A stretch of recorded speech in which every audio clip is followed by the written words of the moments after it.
What are you doing? Got my 3080 today.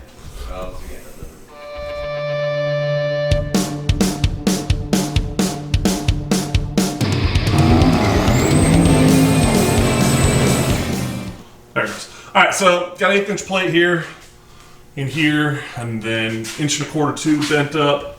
Got some 1/8" brackets right here made for the intercooler. And then the ones we had up there that you saw yesterday. So got that all in, welded up nice, built some little gussets for it. Came out pretty good. So we're gonna go ahead and paint all this. Joe's here. He's cleaning the motor.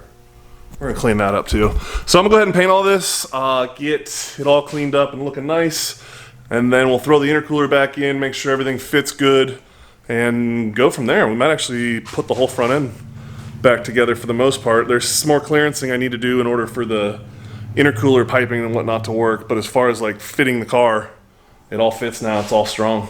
So I'll show it to you once I get the intercooler bolted back in. I just kind of wanted you to see it before I painted it. Okay, so intercooler is in, mounted, tight, everything is solid now. Doesn't really move, none of this moves. So basically what it ends up doing, we got good clearance all the way across the bottom. We bolt in right here and there, and then kind of use the intercooler as the support to add in everything that we took out of the core support essentially. So, I mean, it's a big chunk of aluminum, so it's not like this gets a whole lot of forces built up on it. And we still have the rebar too, which is gonna do what it's supposed to do. So we should be fine. But I'm gonna pull it apart, clean it up, paint everything, and then next time you see it, it'll be put together. Alright, so made some progress, got everything painted, and got the end caps on. I need to make a little more clearance up under here, same on both sides. Fits around the light real well on both sides, and then back here I've got these bars I'm gonna end up putting in, because what I thought about after the fact of getting everything built, and I got my little tube in there, you can see clearance, but I ended up basically cutting out all the structure in here. And when the intercooler's in, it's not an issue, but the problem is that when the intercooler's out, there's nothing stopping this top rail of the core support from going down. So I'm gonna put these little rods in, and they'll keep it where it's supposed to be when the intercooler's out. That's not gonna be all of the time or even very often, but the last thing I want is someone to actually lean on it or do something crazy like that,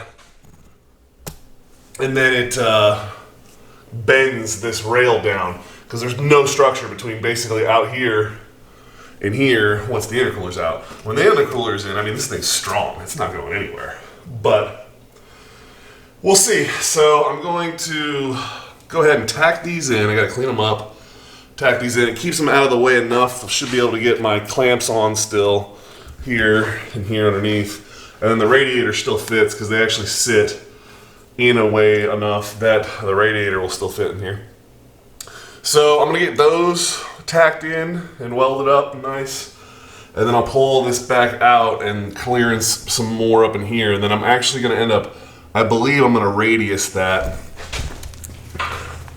So what I think I'm gonna do is actually take a loop out of it, the corner out, and then take some of the cut 1¼ tube I've got and lay it in there and weld it so it gives me a little concave on it. I don't know, I gotta see exactly what I got left in there once I get it cut open and see, but I wanna make sure I'm not having any touching anywhere, because it will eventually rub through that.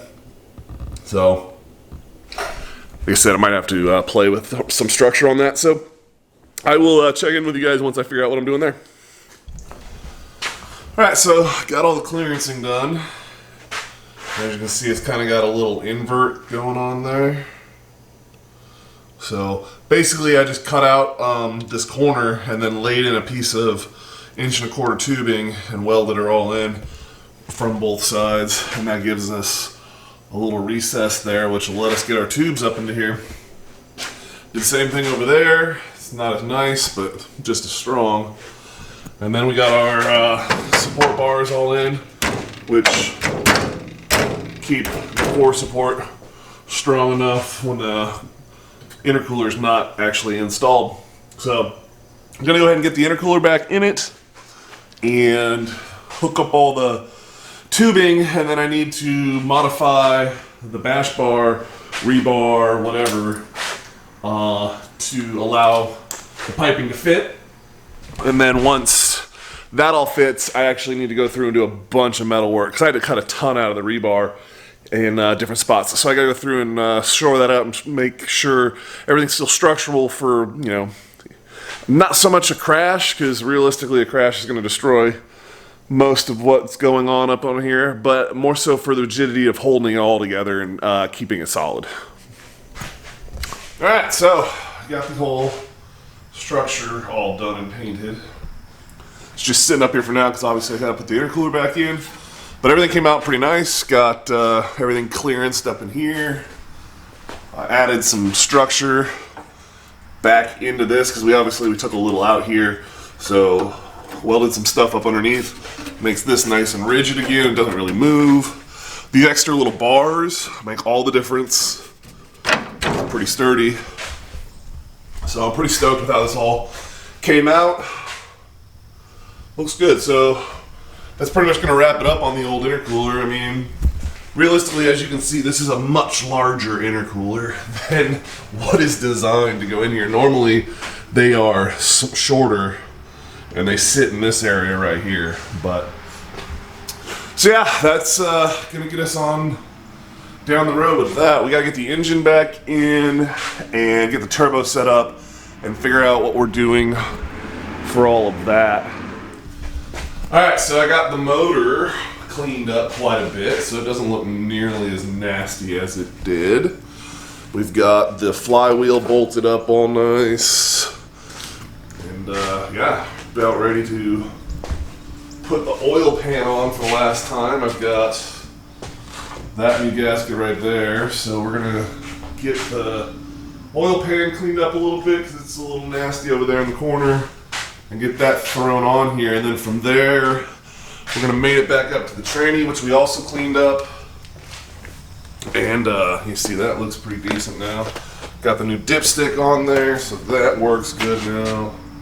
And our coolant lines and whatnot. So we're gonna get all that put back together and stuffed in the car and figure out what we're doing turbo piping wise. We've got to get the turbo sitting roughly where it needs to be, and then I got to figure out the cold side, which isn't the end of the world, but the hot side, the exhaust is going to sneak by down to there, and it has to sneak through in that tight spot right there. And I don't know how much I need to take out of that and restructure. I'm going to end up doing a similar thing to what I did in the front frame with the intercooler, where I take a piece of pipe, cut out, lay the pipe in to put the structure back in, and then I can sneak the tube in. So I gotta see what we're working with. I gotta fit a 4-inch tube through there, and I think I have about 3 inches, so I gotta gain an inch somewhere in there. So we'll see how we do that, but I gotta get the motor back in to check all of that. So we're gonna go ahead and do all this and go from there. I'll probably check in with you guys once I get the motor back in the car and see what we're working with. All right, so been busy. Got the Holly harness basically laid up on there, plugged into a lot of the crappy ones. I've got the trans harness hooked up. I've got my breathers hooked up. I painted a bunch of stuff. Got the dipstick and everything up here. Everything but the oil pressure sensor, that one's broken. We did do some work up in here.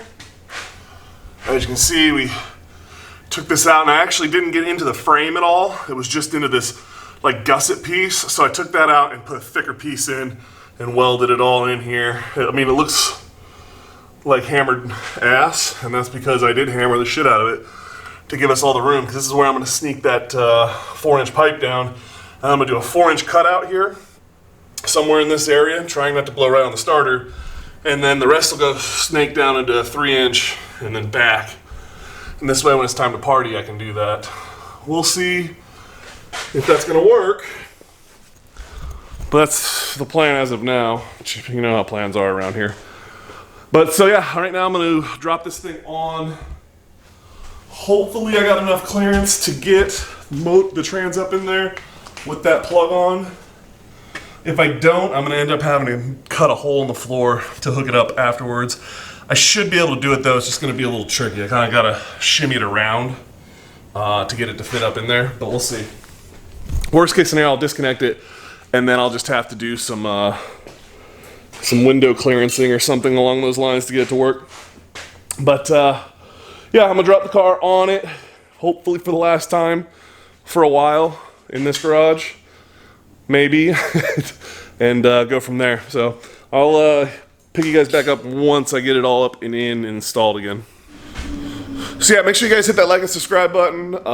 Trying to thrash through a bunch of stuff here at the end. I've got about, what, 2-3 more weeks left in this place, and then we're gonna be nomads for a while. So make sure you guys hit that like and subscribe button. Keep checking in on how we go on the projects. We will be doing more stuff. There's gonna be some on the road type stuff we'll be doing, like you saw before, and we'll go from there. But I will keep the content coming. Trust me, I got tons of stuff lined up for this. So we'll check you guys out on the next one.